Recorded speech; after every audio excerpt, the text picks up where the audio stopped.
2026 оны нийслэлийн орлогын төсөөллийг нэлээд бодиттой төсөөлсөн.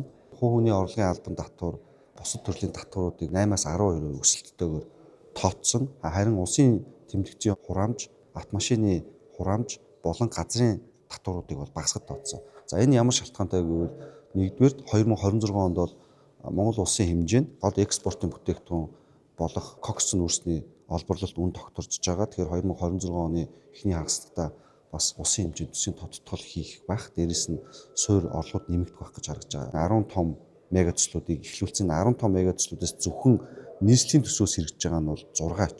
4 төсөл ТЭЦ-5 хогш дахууд нь бол хувийн хвшил хөрөнгө оруулаад хийн. Тэгэхээр зөвхөн 10 том мега төслийг авч үзэхэд хувийн хвшлүүдээс оруулж байгаа мөнгөний тооцох юм бол Улаанбаатар хотод эх жил 6-аас 8 их ноёдын хөрөнгө оруулалтууд хийгдэнэ. За энэ хөрөнгө оруулалтууд хийгдснээр Улаанбаатар хотын компаниуд орлого нэмэгдэх, хувийн орлогын албан татвар өснө. Дээрээс нь засгийн газрын хэрэгжүүлж байгаа бодлогын хүрээнд багш эмчнэрийн цалин үн шатаа нэмэгдэх гэдэг. Ингээд Улаанбаатар хотод ерөөсө 2026 онд татварын суурь бааз нэмэгдэх байгаа. Тэгэхээр бид нар энийг бол өөдрөгөр биш эсэргээрээ эсэлтийг нэлээд өндөр сайн тооцож 8-аас 12%-аар бол хувийн албан татвар бусад орлогуудыг тооцсон. Харин автомашины хувьд Улаанбаатар хотоос барьж байгаа бодлогын хүрээнд шинээр нэмж нийтийн тээврийн эрсдэл дугаар олохгүй. Ийм учраас автомашины улсын тэмдэгтийн хураамж болон татварууд бол багас байх гэж төлөвлөсөн байж байгаа. Газрыг бол олохоо болсон, газрыг бол харин чөлөөлж байгаа. Ийм учраас нийтийн дэд бүтцүүд болох зам, эрчим хүчний байгууламжууд дээр, төрийн байгууллагууд дээр газрыг чөлөөлж олгож нийтийн эдэлбэр талбар хийх учраас хувийн хвшлүүдээс өмнө авдаг байсан газрын